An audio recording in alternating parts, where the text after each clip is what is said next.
Nós vamos estudar hoje o capítulo 12 de Apocalipse. No domingo passado, o pastor Jadir fez uma recapitulação desde o capítulo 1, passando brevemente por cada capítulo, recordando. Então não há necessidade de fazer uma recapitulação tão longa hoje, só quero fazer uma breve recapitulação do capítulo 11. Nós vimos ali, estudamos, nos versos 1 e 2, que a João foi dada a incumbência de medir o templo, e ele pediu para que, Deus o pediu que ele medisse o templo, os que adoram no templo, mas que deixasse de fora o átrio dos gentios. Esse ele não deveria medi-lo, pois o átrio dos gentios seriam pisado pelos gentios por 42 meses. Isso eu estou aqui no capítulo 11. Quando lemos desta forma, que deixe de fora o átrio dos gentios, pois ele será pisado por 42 meses. Nós temos que ter em mente, quando lemos essa referência aqui ao templo, isso é ao templo. O tabernáculo que o povo construiu no deserto, e durante aqueles 40 anos serviram a Deus, se achegaram a Deus através do tabernáculo. E depois, quando entraram na terra, por muitos anos ainda, continuou sendo no tabernáculo, até que Davi quis construir o templo, mas não construiu. Salomão é que sim, construiu, Um detalhe só que eu quero passar é esse. A figura do tabernáculo, aquele lá do deserto, e o templo, ela é um pouquinho diferente. O tabernáculo não tinha isso que é chamado átrio dos gentios. Era só o átrio, aquele cercado, E lá dentro a tenda com o lugar santo e o santo dos santos, com seus itens, o altar do holocausto, a bacia para lavar, dentro do lugar santo, o candelabro, a mesa dos pães e o incensário, e no lugar santo do santo, a arca da aliança. Esses itens no templo continuaram ali da mesma forma. A medição e até mesmo a proporção de tamanho do templo para com o tabernáculo é diferente. E lá no templo construído por Salomão, ele criou o tabernáculo, o átrio dos gentios, o átrio das mulheres, e aí lá para dentro, no átrio mais interior, só os homens poderiam entrar e ministrar. Então, quando a João é dito para medir o altar os que nele adoram, ou seja, os crentes lá do período da tribulação, eram para ser medidos, e nós vimos naquela ocasião que o fato medir tem dois objetivos: medir para preservação ou medir para destruição. Deus sempre trabalhou assim, às vezes dando aquela figura de medida mesmo, como se o indivíduo pegasse uma trena e medisse mesmo, literalmente. Mas aquela trena nada tem a ver. A expressão medir significa para ver se a pessoa vai ser poupada, salva ou destruída. E o pastor citou várias passagens mostrando isso, Medição para destruição, ele olhou alguns textos, medição para salvação e outras para destruição. Uma que vocês vão lembrar bem, quando Deus chamou Abraão, no capítulo 12 de Gênesis, depois no capítulo 15, quando ele já estava na terra de Canaã, Abraão ali peregrinando, ele dormiu, teve um sonho, e ele ofereceu um holocausto, e vinha aves querendo comer aquele holocausto, e ele ficava enxotando as aves. E aí a palavra de Deus veio a ele, naquele sonho, reafirmando a promessa que já fora feita, de que Deus daria a ele aquela terra, e toda a extensão daquela terra. Mas aí Deus fala para ele assim, para Abraão: sabe, porém, que a tua geração será peregrina por 400 anos em terra alheia. E por quê? Porque ainda não se encheu a medida da iniquidade dos amorreus. Ainda não se encheu a medida. Esse aspecto. Os 400 anos que o povo de Israel passou como escravos no Egito, foi tão somente Deus dando uma oportunidade para os cananeus ouvirem desse Deus, confessarem a sua idolatria, o seu pecado, e renderem-se ao Deus único e vivo do povo de Israel. Tanto que alguns fizeram. Raabe foi uma, e tantos outros, Mais à frente a gente vê. Na época da invasão, Raabe é que se destaca bem. Quando ela fala assim, os espias chegam e ela fala: temos ouvido. Então não é só ela, temos ouvido. A terra de Canaã ouviu do mar ter sido aberto, de tantos milagres, né, das 10 pragas lá no Egito, o povo de Canaã ouviu. E ela fala que dentro de si o coração se derreteu de todos eles, por reconhecer que aquele Deus é superior aos deuses que nós servimos. Deus dando chance. Então ainda não se encheu a medida. E deixa de fora o átrio exterior, porque ele será pisado por 42 meses. Tem várias medidas, o pastor falou isso na época, né? Várias expressões para descrever o período de 7 anos da tribulação. Tempo, 2 tempos, metade de um tempo, ele até falou isso. E em termos de dias e meses mesmo, aqui tem, Daniel 12 também fala isso, dando número de dias, é fácil fazer a conta. 42 meses, ele está falando aqui, se você dividir 42 por 12, cada ano tem 12 meses. 42 meses dividido por 12, 3,5. Dá 3 anos e meio certinho. Então, aqui fica claro para a gente, esse tempo em que o átrio dos gentios seria pisado, e Israel seria perseguido e massacrado, durariam, dentro lá da tribulação, 3 anos e meio. Isso ocorrerá pela seguinte razão. O anticristo é quem será ele o principal ajudador dos judeus na reconstrução do templo que eles almejam construir. Ainda hoje, os judeus almejam reconstruir ou construir, né, porque ele não existe, o templo. Então, quando começar a tribulação, o anticristo, então, entrar em ação, governando sobre o mundo, em relação aos judeus, para cativar os judeus, o que ele fará é garantir a eles a construção do seu templo. Ele vai fazer isso. Até muitos dizem, como é que ele vai conseguir isso? Porque ali é um formigueiro, né, como nós sabemos. Tem a mesquita de Omar e a Al-Aqsa, né? Então, ali é só muçulmano. Naquele monte onde está essa mesquita, não pertence a Israel, no sentido assim, Israel não tem autonomia, não governa lá. Israel foi dividido, Jerusalém é dividida ao meio, vocês sabem disso. Tem o lado em que Israel governa e tem jurisdição, da outra metade, Israel não pode interferir. E é lá que está o monte do templo. E o anticristo conseguirá essa façanha. Ele vai convencer os muçulmanos a deixar que Israel faça o templo, a construir o templo ali. Então, por 42 meses, os judeus serão extremamente perseguidos. E por quê? Nos últimos 3 anos e meio isso ocorrerá. Porque na primeira metade ele vai permitir construir o templo, ele vai favorecê-los em vários aspectos, mas na metade da tribulação, aqui no caso, estamos na metade, porque 3 anos e meio será massacrado. Ele vai assentar-se naquele templo, no lugar santo do santo, lá onde fica a arca, e vai ostentar-se como Deus, e vai exigir adoração para si, como sendo ele Deus. 1 Tessalonicenses capítulo 2, isso é bem claro. E os judeus recusarão a isso. Os judeus não vão se curvar a ele como sendo Deus. Não farão. E por não querer fazer, por não curvar-se ante o anticristo, ele vai desferir uma perseguição tremenda para cima dos judeus. Do mundo inteiro, mas sobretudo para com os judeus. Até que venha o fim, e ele, o anticristo e o falso profeta, serão lançados vivos no lago de fogo. Satanás será preso por 1000 anos, que estudo que ainda está para frente, né? Depois o pastor Jadir falou das 2 testemunhas, há grande debate, né, sobre essas 2 testemunhas. É João e Moisés, é Moisés e Elias, e assim vai, né? Alguns defendem que é Moisés e Elias. Enoque, alguns chegam a falar de Enoque e Elias, por nunca terem morrido, né, esses 2. Mas isso é meio complicado, o pastor falou bem naquela ocasião, é muito complicado. Eu fico na mesma linha do pastor, Moisés e Elias. Eu acho que sejam esses 2. Tem que ser Enoque e Elias, porque Enoque e Elias não morreu, e a Bíblia fala que ao homem importa morrer uma única vez. É meio furado, porque Deus, ele é o dono da física, da lógica, e ele disse que ao homem importa morrer uma vez, mas muitos morreram 2 vezes. No Velho Testamento, pessoas que foram ressuscitadas, morreram. Elias, Eliseu, ressuscitou lá. E depois essas pessoas, logicamente, se foi ressuscitada, ela voltou a morrer. Então ela morreu 2 vezes. Lázaro, e também tem mais. Ao homem importa morrer uma única vez, isso depende. Se Cristo voltar hoje para buscar a sua igreja, nós não morreremos. A Bíblia é clara em dizer isso, né? Márcio? voltará a ter...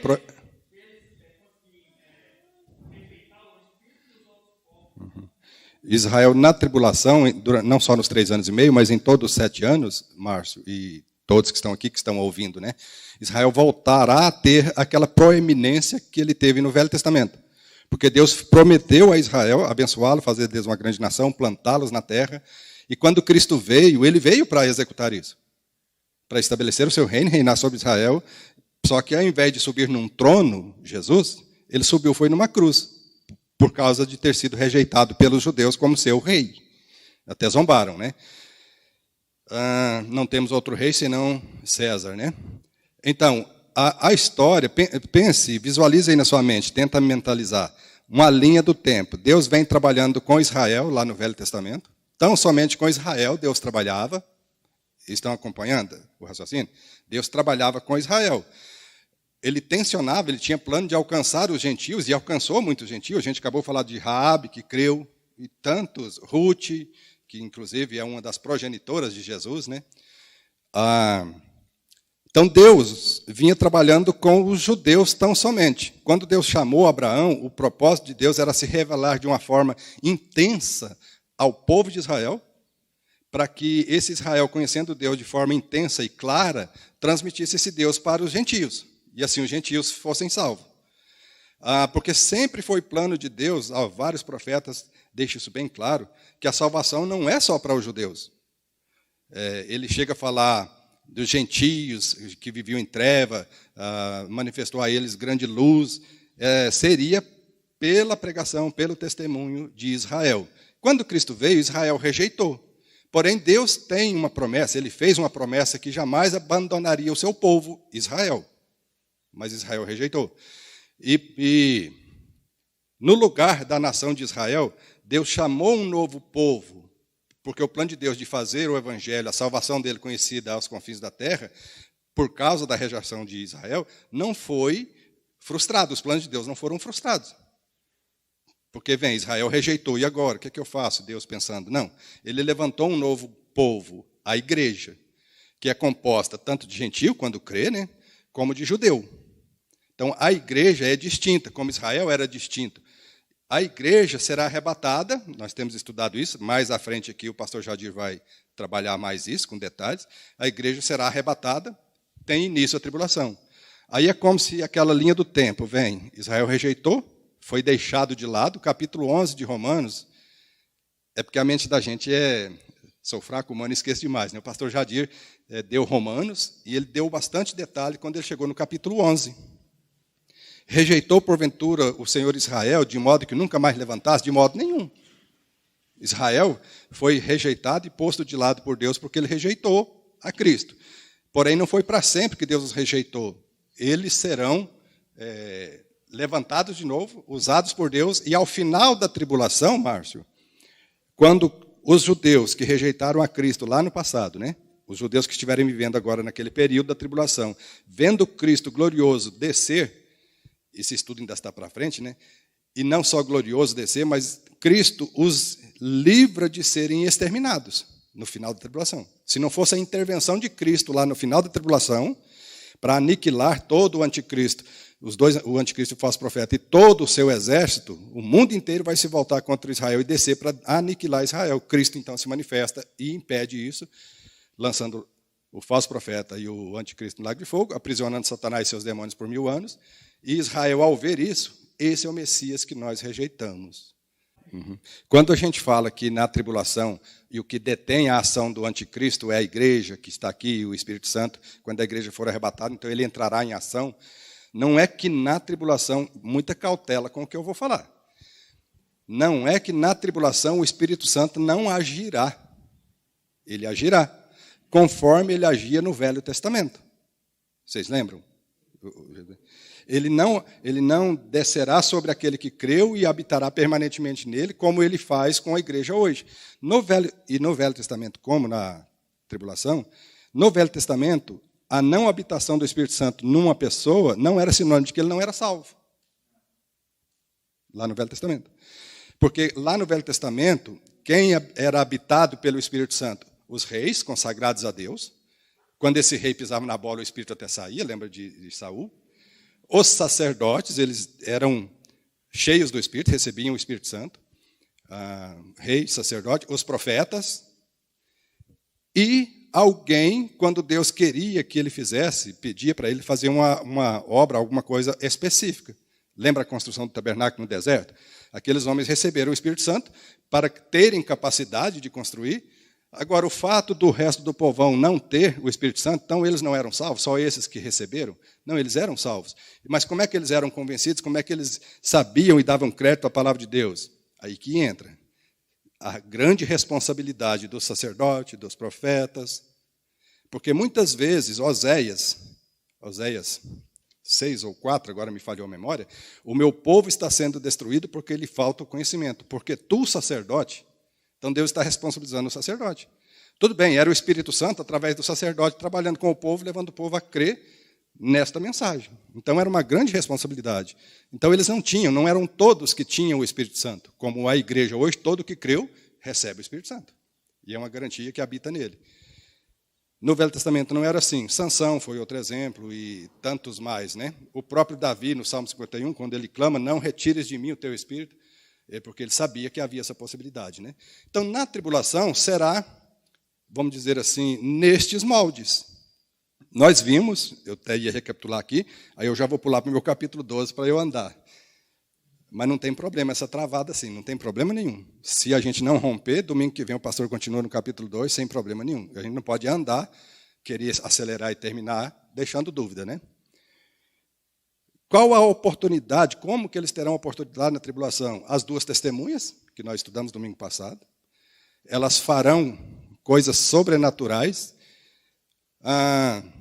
como os profetas no Velho Testamento faziam, e eles precisavam fazer, Deus precisava revesti-los com aquele poder para eles operarem maravilhas, como operaram muitos deles, para que as pessoas entendessem, este homem é de Deus, quantas vezes a gente vê? Este é um santo homem de Deus, porque via os atos dele, os milagres que ele fazia, o estilo de vida e os milagres que ele operava, né? E por isso as pessoas então criam em Deus pela mensagem daquele profeta, daquele sacerdote, daquele rei. Tanto é que é assim, e era grande a responsabilidade do rei, sacerdote, profeta, como eu falei.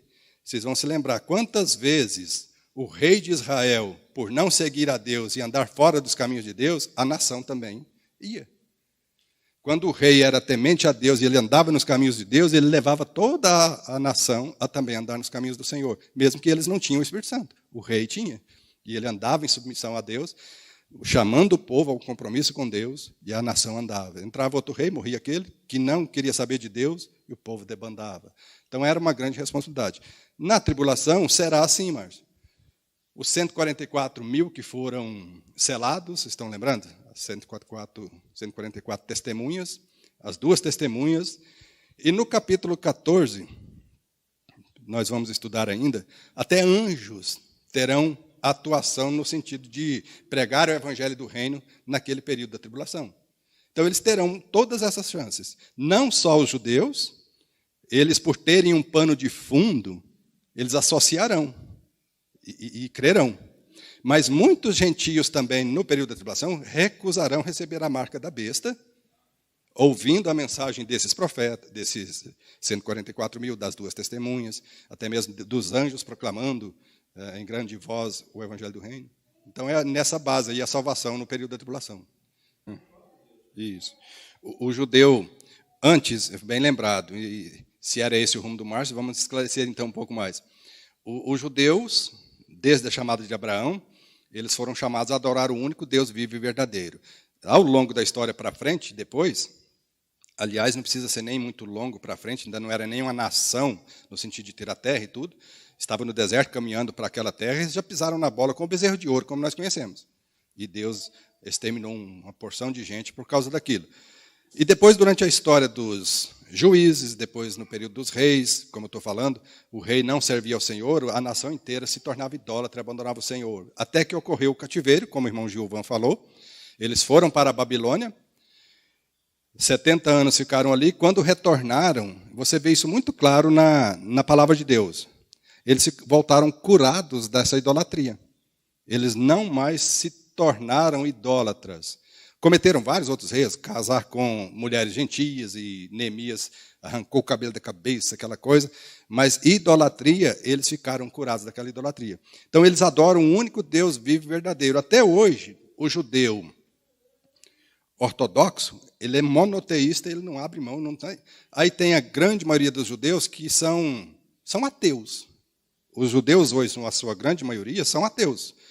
Os ortodoxos aguardam a vinda do Messias, porque eles não receberam aquele, e são bem religiosos, e são monoteístas, não adoram outro Deus, não se curvam diante do outro Deus. E por que eles não se curvarão ao anticristo? Agora respondendo.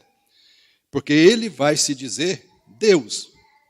E eles vão dizer, os judeus, de modo algum, nós só adoraremos, eu sei que você não é Deus, só existe um Deus que está nos céus, e nós não vamos curvar diante de você como um Deus. Como rei do mundo, nos primeiros 3 anos e meio, Israel se curvou no sentido de reconhecê-lo como rei, como líder mundial. Ele resolveu muitos problemas políticos, econômicos, sociais, no primeiro 3 anos e meio. E eles embarcam isso aí, poxa, que homem bom, que líder que o mundo precisava, é esse mesmo. Mas quando chega na metade e ele senta lá no Santo do Santo, ostentando-se como Deus, exigindo adoração para si, como sendo ele Deus, os judeus falam, não, aí não. A gente veio até aqui, você é um líder político. Agora, você dizer-se Deus, nós não vamos aceitar, nós não vamos nos curvar diante de você como Deus. Por isso que eles não se curvam. E muitos, como eu acabei de falar, muitos gentios também não se curvarão. Por darem crédito à mensagem destas duas testemunhas, dos 144 mil, até mesmo dos anjos, como eu falei, não vão aceitar a marca da besta, preferirão dar as suas vidas físicas, morrer, a se curvar ante ele, reconhecendo-o como Deus. Tudo bem, vamos para frente então. Capítulo 12. O capítulo 12, o 11, foi tipo um parênteses. Apocalipse é cheio disso. Daniel faz isso também, o livro lá de Daniel. Vem aquela narrativa cronológica, de repente para na visão que João recebia, o anjo traz a ele uma explicação, como foi do capítulo 11. É para medir o tempo, então isso ainda está na cronologia, né? Aí quando chega no versículo, parece que 15, eu não quero virar minha folha aqui, agora o reino de nosso Deus, o reino se tornou do nosso Deus e do seu Cristo. Aquilo é um parênteses, porque isso ainda vai acontecer no fim da tribulação. E o capítulo 11 não está narrando o fim da tribulação. Ele está dentro de um parênteses dizendo como será. Quando terminar esses 3 anos e meio que os gentios vão pisar em Jerusalém, Cristo volta, extermina o anticristo e o falso profeta, prende Satanás, e aí sim, no final da tribulação, o reino se torna de Deus e do seu Cristo, e ele vai reinar Cristo por 1000 anos. Né? É tipo um parênteses. O capítulo 12, que a gente vai estudar hoje, o capítulo 12, ele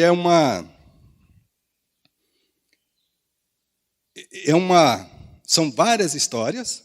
No capítulo 11, nós vamos ver isso, eu vou tentar ser bem claro aqui.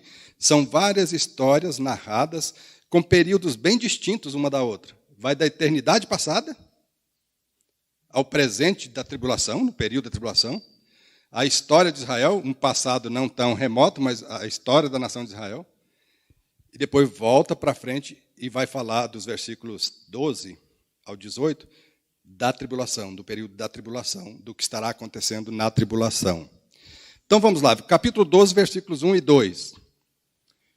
Viu-se grande sinal no céu, a saber, uma mulher vestida do sol, com a lua debaixo dos pés, e uma coroa de 12 estrelas na cabeça, que, achando-se grávida, grita com dores de parto, sofrendo tormentos, para dar à luz.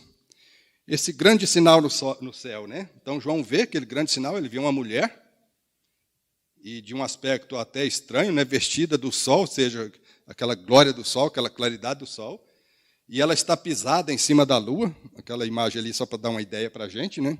Pisada sobre a lua, e sobre a cabeça desta mulher é dito que havia uma coroa e 12 estrelas sobre a cabeça.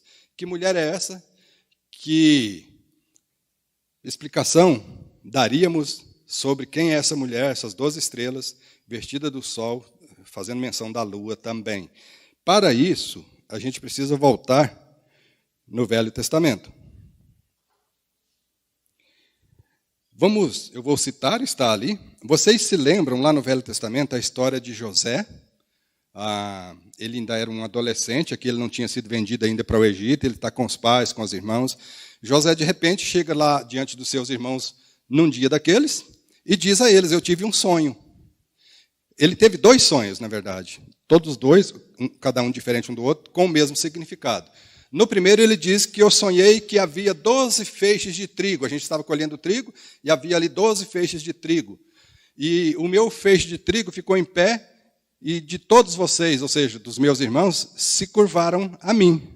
A imagem ali embaixo, no chão, até mostra isso. José então dormindo, aquele primeiro sonho que ele vê, o feixe de trigo dele em pé, e os outros 11 irmãos dele, que eram 12, né, filhos de Jacó, se curvavam a José.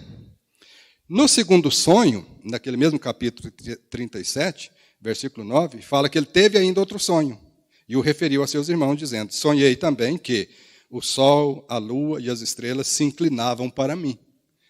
Quando ele contou esse sonho, até o próprio pai dele, Jacó, falou: o que é isso, meu filho? Por acaso você está querendo dizer que você vai reinar sobre nós? E de fato era isso, né? Então, eu só quero trazer aqui o seguinte: o sol, Jacó, a lua, Raquel, as estrelas, os 12 filhos deles. Então, essa imagem, essa figura, né? Essa figura representa Israel. Essa mulher, vestida do sol, com uma coroa na cabeça com 12 estrelas, pisada na lua. Sol e lua, Jacó e Raquel, as 12 estrelas, os 12 filhos de Jacó, não só com Raquel, né, mas ela recebe a proeminência, porque foi com ela que Jacó pretendeu casar, e ele foi enganado por Labão e casou com Lia, né? Então, essa figura desta mulher é Israel. Esta mulher que ele viu como um grande sinal no céu, vestida com o sol, com a lua debaixo do pé, e essas 12 estrelas sobre a cabeça, é a nação de Israel. E o versículo 2 fala que achando-se grávida, grita com dores de parto, sofrendo tormentos para dar à luz. Alguns associam isso com o nascimento, literalmente, de Jesus, quando Maria teve Jesus. Não é, mas abaixo vai ter um versículo aqui que vai mostrar que aí sim é isso. Maria dando à luz a Jesus. Esta mulher, representando Israel, que grita com as dores de parto, sofrendo tormento para dar à luz, refere-se aos sofrimentos da nação de Israel ao longo da sua história para trazer o Messias ao mundo. Aí a gente pode começar por aqui. A matança das crianças na época de Moisés, aquilo nada mais foi do que uma tentativa de Satanás de acabar com a nação de Israel. Foi Faraó que ordenou que assim fizesse, mas por trás de Faraó estava Satanás, na tentativa de impedir o Salvador de vir ao mundo. É por isso que essa mulher grita com dores de parto. Israel sofreu demais, irmãos, ao longo da sua história, e só não foi extinto em vários momentos da história de Israel por causa de Deus, como o é até hoje. A guerra de 1967, quem gosta de história, eu gosto de história, aquilo ali não foi o poder de Israel, se vocês olharem. Em 6 dias, Israel venceu uma coalizão de todos os exércitos árabes à sua volta. Síria acima, Líbano, Jordânia, Egito, todos, e financiado por Rússia e outros países. Então, era um poderio tremendo que veio sobre Israel. Israel, em 6 dias, desbaratou e acabou com aquela guerra e saiu vitorioso, saiu vencedor. Isso é a mão de Deus. Como no Velho Testamento várias vezes. Ali na época de Moisés, como nós sabemos e conhecemos, ele salvou Moisés e o povo não foi exterminado. Se você vai mais à frente, pensando em alguns pontos principais da história, Esther, a rainha Esther, lá no Império Medo-Persa, né? Amã, ele teria destruído Israel, se não fosse a mão de Deus. Estão lembrados da história? Uhum. E assim vai. E finalizou com a matança por parte de Herodes daquelas criancinhas quando Jesus de fato nasceu, a tentativa de Satanás mais uma vez. Então é sofrimento, é sofrimento.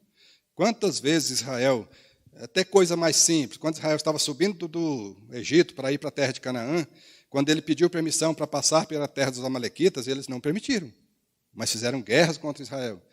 Sofrimento, tentativa de impedir Israel de florescer, de crescer, de se tornar uma nação e assim trazer o Salvador ao mundo. Mas tudo frustrado por Deus, finalmente Cristo nasceu, como nós conhecemos. Então, esses versículos 1 e 2, especialmente o 2, que achando-se grávida, grita com as dores de parto, sofrendo tormentos para dar à luz a Israel, para que Israel se preservasse como uma nação. Isaías 67, me veio aqui à mente, 7 em diante, se não me falha a memória, Deus falando ali ao profeta, ele diz assim: acaso poderá uma nação nascer em um só dia? Porque vejo Israel com dores de parto, porque Deus foi quem preservou e fez Israel, como que dando à luz e aquela criança nascendo e crescendo, foi Deus quem preservou Israel. Israel nasceu pelo milagre de Deus e foi preservada como nação pelo milagre de Deus. Miqueias 4:10 também fala da perseguição, e o próprio Deus está falando ali para Miqueias, que eles serão levados para o cativeiro, mas eu vou restaurá-los, e eles não serão exterminados. Eu vou abençoá-los, eu os plantarei de novo, que é isso que vai acontecer lá na tribulação. Eles serão plantados de novo, reconhecerão o Messias, e no milênio, então, Israel voltará a ser utilizado por Deus de um modo tremendo na tribulação, e nós vamos estudar, está bem para frente, mas no milênio, Israel será o centro do mundo. Será o centro do mundo. Em tudo quanto é aspecto, especialmente no religioso. Porque aí sim, Cristo estará assentado ali no trono, no templo. Cristo vem reinar, né? Todos o verão, porque ele vem glorificado, mas o corpo, como nós, a igreja, estaremos glorificados, seremos vistos e até tocados pelas pessoas, e Cristo estará ali reinando absoluto. E a nação de Israel será instrumento de Deus para governar as nações. E nós, como igreja, auxiliando também. Então, Israel voltará a ter uma proeminência que nem no Velho Testamento eles tiveram. A nação teve. Então, é isso.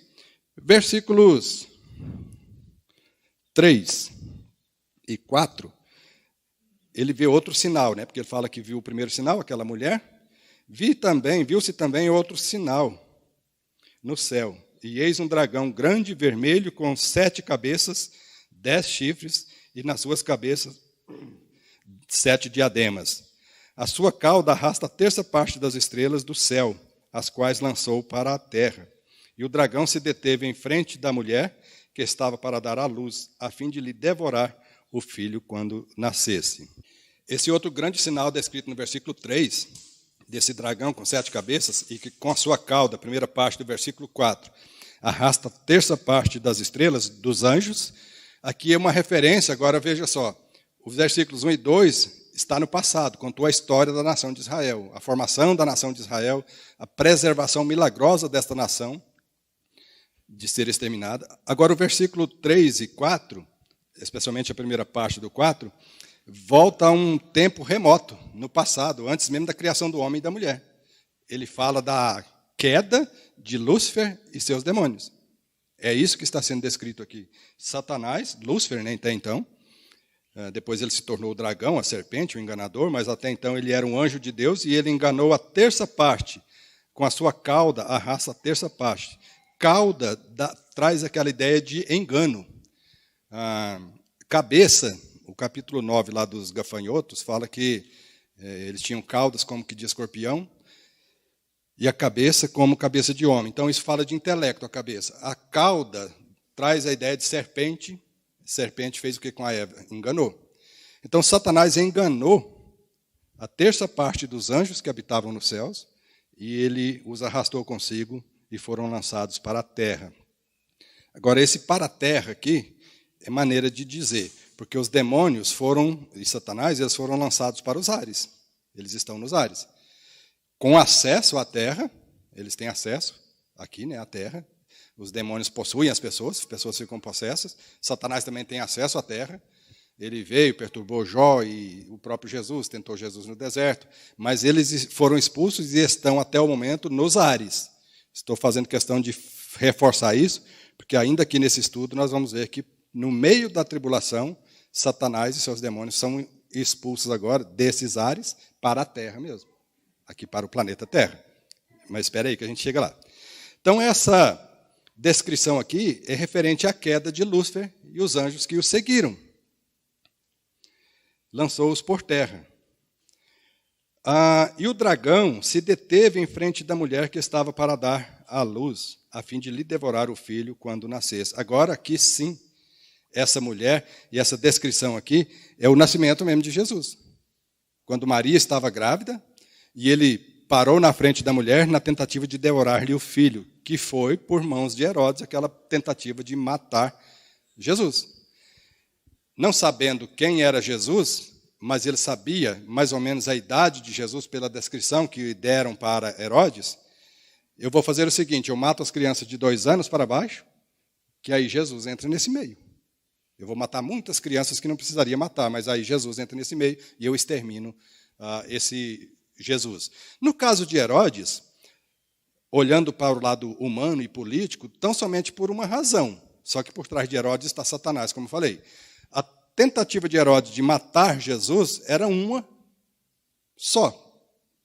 Não dividir o seu poder com ninguém, porque foi dito, ele será o rei dos judeus. O rei dos judeus, na época, era César, Roma, né? Mas na Judéia, quem governava, a pedido de César de Roma, era Herodes. Eu não vou dividir esse reino com nenhum rei de judeu, eu vou exterminá-lo então. Só que não foi concretizado, né? O seu plano, Jesus fugiu, como José Maria, fugiu para o Egito com Jesus, advertido pelo anjo, né? E foram para o Egito. Versículo 5.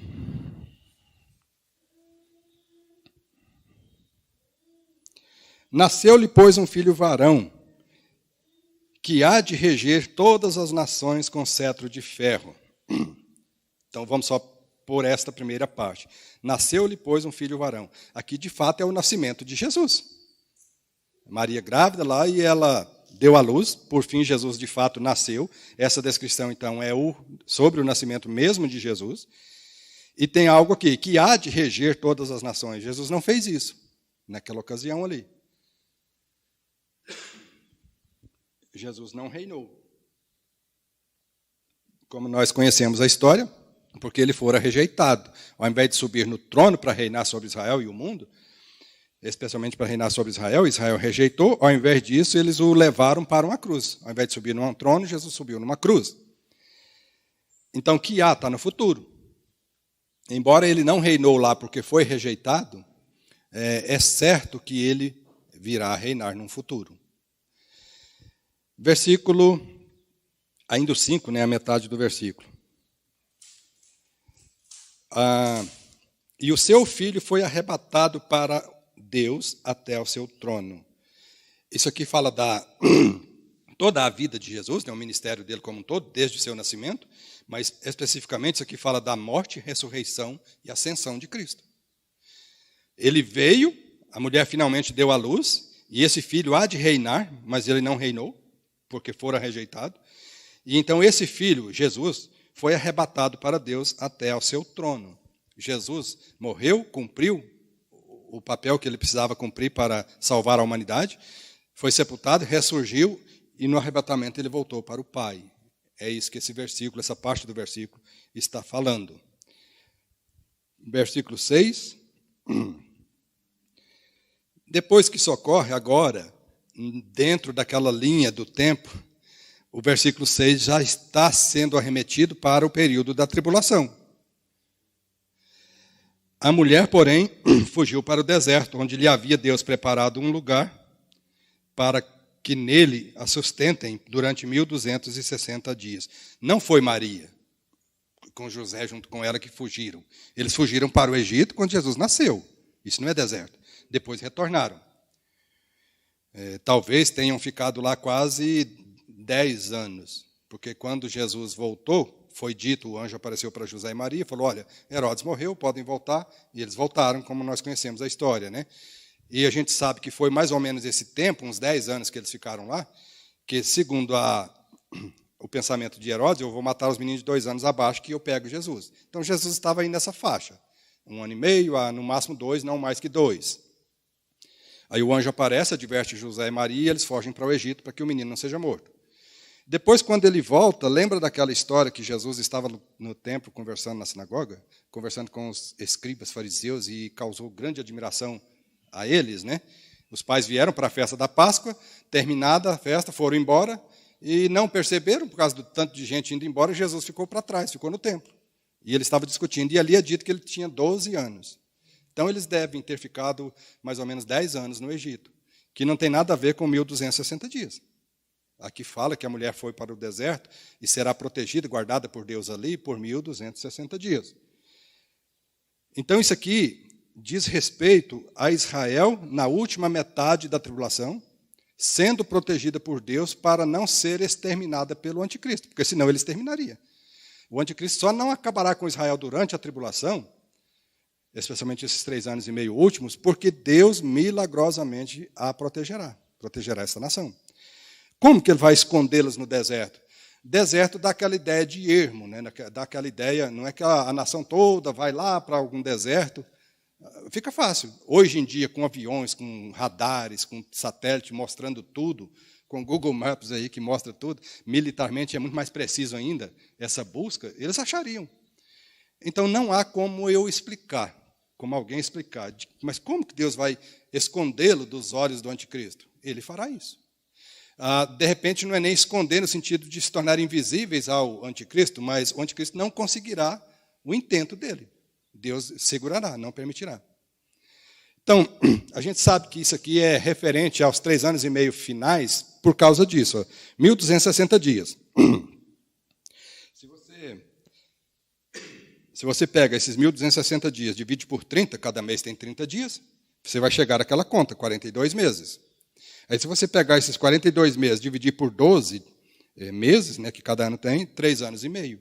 Então, isso aqui refere-se à última metade da tribulação, quando Israel será protegido por Deus da destruição pelas mãos do anticristo. E quando a gente fala pelas mãos do anticristo, é por meio das mãos do anticristo como governante mundial, mas e de seus aliados. Porque o anticristo terá nações poderosíssimas, dando a ele total apoio e querendo, junto com ele, então, exterminar Israel. Não é o anticristo sozinho que estará indo lá e tentando destruir a nação de Israel. É o anticristo por meio dos seus aliados, dos seus exércitos, das nações. E aí entra tudo quanto é nação. Tem muita gente que gosta de usar aqui que os Estados Unidos será o guardião de Israel. Na tribulação não tem ninguém, país nenhum, que buscará o bem de Israel. Tudo bem? Estados Unidos hoje é o país que mais busca o benefício de Israel, mas na tribulação nem ele. Todas as nações se voltarão contra Israel e o anticristo usará o poder bélico destas nações para tentar aniquilar Israel. Versículos 7 ao 12. Houve peleja no céu. Miguel e os seus anjos pelejaram contra o dragão. Também pelejaram o dragão e seus anjos, os demônios. Todavia não prevaleceram contra Miguel, né? O dragão e seus demônios não prevaleceram nesta batalha contra Miguel. Nem mais se achou no céu o lugar deles. E foi expulso o grande dragão, a antiga serpente, que se chama Diabo e Satanás, o sedutor de todo mundo, sim, foi atirado para a terra, e com ele os seus anjos. Lembra que eu falei agora há pouco? Na queda de Lúcifer, lá foi dito, lá no versículo 4, com a sua cauda ele arrasta a terça parte das estrelas, as quais foi lançada para a terra. Isso é maneira de dizer, não foi para cá a terra aqui. Eles não puseram os pés aqui, eles ficaram nos ares, embora eles tenham acesso aqui. Mas eles habitam as regiões celestiais. E quando a gente fala ares, irmãos, não é a nossa atmosfera aqui, tão somente, eles estão aí. Mas é esse universo infinito aí, esse espaço sideral. É aí que as hostes de Satanás e o próprio Satanás habitam. Esses versículos 7 a 9 está falando de uma outra batalha, não é a queda de Lúcifer, a queda original de Lúcifer lá na eternidade passada, antes da criação mesmo do homem, não é aquela queda lá que está falando. Esta queda aqui, essa batalha que ocorrerá e esta queda, é nos ares, aí onde Satanás e seus demônios estão. Miguel batalhará com eles e os expulsará para a terra. Mas por que haverá essa batalha nos ares? E Miguel os derrota, e não só os derrota, como os lança para a terra. O melhor lugar que descreve isso para a gente, essa batalha espiritual que existe, a gente não pode... Extremo, todo ele é perigoso, né? Essa coisa de mundo espiritual, batalha espiritual, anjo do sexo, anjo da mentira, o demônio da mentira. Todos eles são da mentira, da imoralidade e de tudo. Mas, trazendo agora para esse outro fato aqui, existe de fato uma batalha espiritual. Os anjos de Deus, eles ministram a favor daqueles que hão de herdar a vida eterna. E há uma tentativa, uma luta constante dessas hostes de Satanás e demônios que estão nos ares, de impedir esses anjos de servir aos filhos de Deus que estão aqui na terra. Como de fato isso se dá, não dá para a gente entender muito. É uma coisa mais complexa, fora da nossa mente. Mas que há. O livro de Daniel deixa isso muito claro.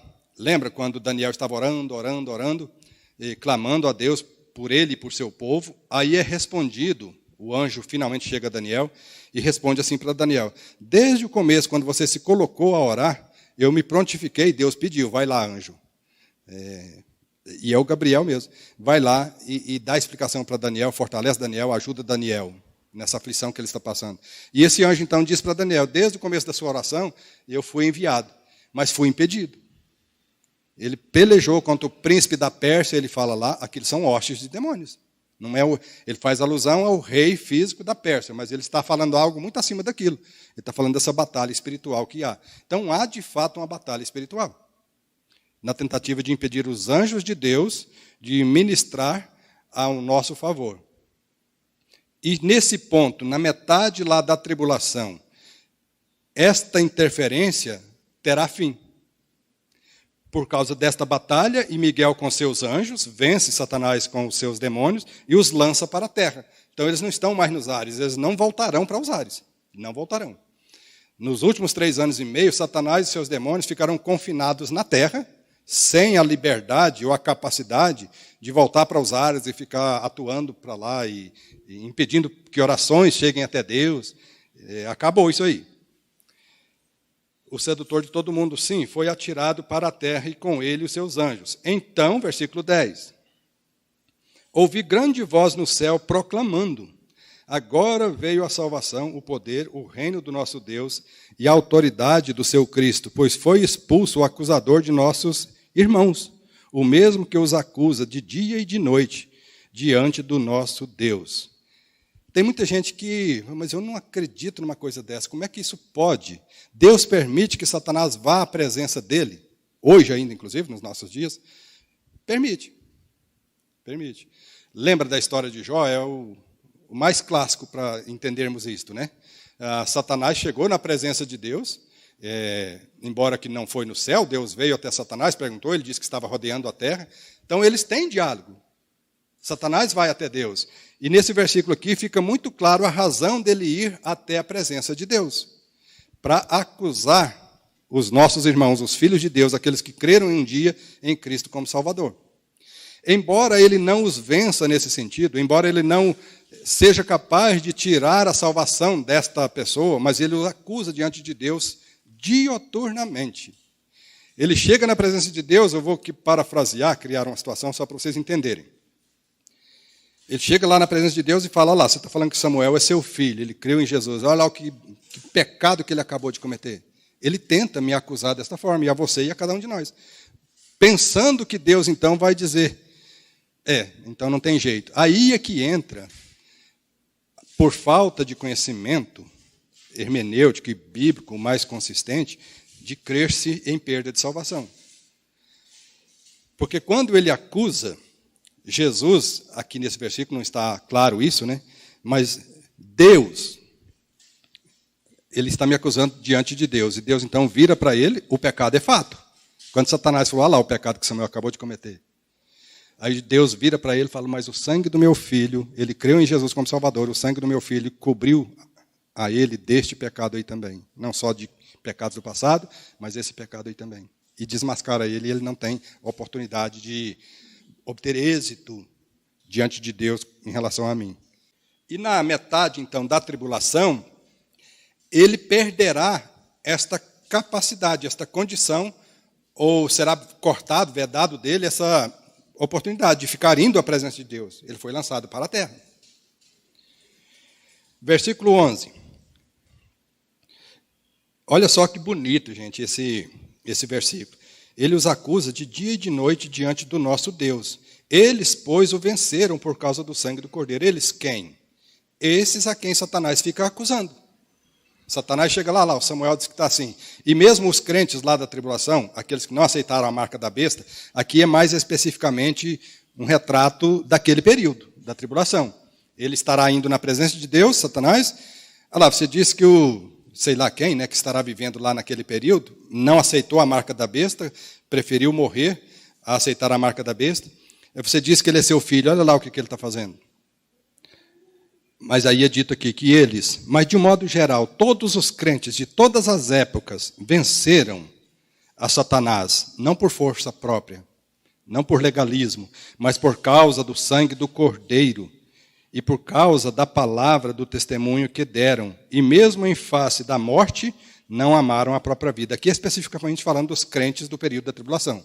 Mas podemos aplicar para todo crente de qualquer época. Quantos mártires morreram no passado? Quantas histórias que a gente ouve, né, dos pais da igreja que eram jogados na arena para leões e tigres comerem. Houve aqueles que tremeram, ficaram com medo. Mas também houveram muitos que disseram, se o leão não vier até mim, eu me lanço no leão. Já leram história assim dos pais da igreja? Amaram mais a Cristo, a Deus, do que a sua própria vida. A morte física, nós temos pavor da morte física, não adianta a gente dizer que não tem, nós temos. Mas a morte física para nós temos que entender, mesmo que morrer estraçalhado por um leão, é terrível, né? Mas isso não é nada perto da glória eterna que nós viveremos, gente. Nós temos que nos conscientizar disso e amar mais a vida que teremos na eternidade, sabendo que aquilo é que é vida, né? Aquilo não, né? Aquela é que é vida, não essa vida que nós vivemos aqui. E é claro, né? Estamos lutando para ficarmos livres do coronavírus. Eu vacinei ontem. É claro que a gente foge da morte física, tendo a oportunidade. Lembra de Paulo? Quando ele estava descendo para Jerusalém, Ágabo, né, amarrou as mãos dele, assim farão ao dono desse cinto quando ele chegar em Jerusalém. Lembra o que Paulo respondeu? Eu estou pronto não só para ser preso em Jerusalém, mas até para morrer, pelo nome de Cristo. Mas não deu outra. Quando ele chegou em Jerusalém, os judeus tentaram matá-lo. E fizeram até ali um voto de quarentena, de não comer, enquanto não visse ele morto, o Paulo. E aí inventaram mentira diante dos governadores ali, Festo, né? Félix. E quando Paulo percebeu que ele ia ser condenado à morte, que é isso que os judeus queriam, ele fez o quê? Ele apelou para César. Ora, tendo a oportunidade de escapar da morte, qualquer um de nós vai fazer e tem que fazer, isso é sensatez. Mas não ter pânico da morte, porque a morte é apenas uma passagem por uma porta para entrarmos na eternidade, né? Por isso festejai, ó céus, e vós, os que antes neles habitais. Ai da terra e do mar, pois o diabo desceu até vós, cheio de grande cólera, sabendo que pouco tempo lhe resta. E que pouco tempo seria esse? Sabendo que pouco tempo lhe resta. Quanto tempo seria esse pouco tempo? 3 anos e meio. Exatamente os 3 anos e meio. O que são 3 anos e meio? Aí nessa sua tentativa louca de tomar o trono de Deus, depois foi expulso, não podendo mais lutar contra Deus no sentido de tomar o trono de Deus, ele lutou contra o povo de Deus, Israel, no Velho Testamento, como acabamos de ver. Ele luta contra a igreja, tentando desestimular-nos a um compromisso mais sério com o Senhor, a duvidar da salvação. Ele está lutando. Mas agora, aqui, ele foi expulso para a terra e ele ficou louco, porque ele sabe que pouco tempo lhe resta. Puxa, nesses milhares de anos, eu não consegui o que eu queria. Agora me falta só 3 anos e meio. Eu vou fazer de tudo para, nesses 3 anos e meio, conseguir alguma coisa. Tomar o lugar de Deus, destruir o povo de Deus e reinar como Deus. Ele ficou louco, ele desce. Agora, uma coisa interessante, aí eu paro e deixo o versículo 13 ao 18 para o doutor em escatologia, né, pastor Jadir Siqueira. Ah, tá. É porque aqui não pula. A carreira descendente de Satanás. Então, eu quero finalizar com esse gráfico aqui. No meu PowerPoint lá, ele ia pulando assim, aquela escadinha ali. Aqui ele ficou fixo de uma vez só, mas vamos ver. Ai da terra e do mar, pois o diabo desceu até vós, cheio de grande cólera, sabendo que pouco tempo lhe resta. Então, olha só. Satanás, gente, ele caiu de uma altura inimaginável. Essa altura é Deus. A mesma altura em que Deus está, Lúcifer estava lá com ele. Como os demais anjos que ficaram com Deus, estão lá com Deus. Na maior altura, no sentido de poder, de estar acima, eles estão lá com Deus. Lúcifer, Satanás, ele caiu de uma altura incalculável para uma profundidade incalculável também. E esse gráfico, então, eu quero mostrar rapidinho. Não vamos ler, eu vou só citar assim os versículos, tentar recitar os versículos, né? Isaías 14, de 12 a 15, vocês conhecem muito bem, ali descreve a queda de Lúcifer. E Deus lamenta a queda de Lúcifer, lá naqueles versículos. Como caíste? É uma exclamação. Deus não desejava aquilo. Deus não criou Lúcifer para que ele agisse como agiu. Como caíste? Pois dizes no teu coração, subirei no mais alto monte e serei semelhante ao Altíssimo. Estão lembrados? Então, resumindo, aquele versículo fala disso. E Deus fala, contudo serás precipitado na região do inferno, dos mortos. Que é o que a gente vai chegar ali no fim. Ó. Ele estava numa altura incalculável e caiu para uma profundidade também incalculável. Ezequiel 28 também fala da queda de Lúcifer. Então, do céu, ele foi expulso para os ares, que é o que a gente acabou de ver nesse estudo aqui. Efésios 6:12 fala isso, que os principados e potestades, os dominadores dos ares. Então, lembra de ares nesse sentido, não só a nossa atmosfera terrestre, mas todo o universo, o espaço sideral. É aí que eles habitam. Dos ares, na metade da tribulação, ele é expulso, juntamente com todos os seus demônios, né, Satanás é expulso para a terra, que é o que a gente acabou de ver, dos versículos 11 e 12, especialmente o 12. Depois, no final da tribulação, quando Cristo se manifestar glorioso, salvar Israel do extermínio, o falso profeta e o anticristo são lançados vivos no lago de fogo. O lago de fogo está vazio. O pastor Jadir, mais para frente, quando chegar, ele vai explicar isso. O lago de fogo está vazio. Ele foi criado para Satanás e seus anjos. Mateus 25 fala isso. Quando, então, Cristo voltar glorioso, no final da tribulação, ele vai lançar o anticristo e o falso profeta no lago de fogo. Satanás e os seus demônios serão aprisionados no grande abismo. Minha tela voltou. No grande abismo, onde ficarão presos por 1000 anos. Esta prisão de Satanás e seus demônios por 1000 anos também, eles são espíritos. Como é que você acorrenta um espírito? Né? Lá fala de corrente. Mas, figuradamente, significa dizer que Deus os impedirá de agir por 1000 anos. Eles não atormentarão a terra durante aquele reinado de 1000 anos de Cristo. Estarão impossibilitados, confinados. Como ainda hoje, desde a queda de Lúcifer, tem anjos que estão nesse estado, confinados, que serão soltos lá no período da tribulação. No fim da tribulação, ele será lançado no abismo. E depois dos 1000 anos, ele será solto por pouco tempo. Vamos estudar isso.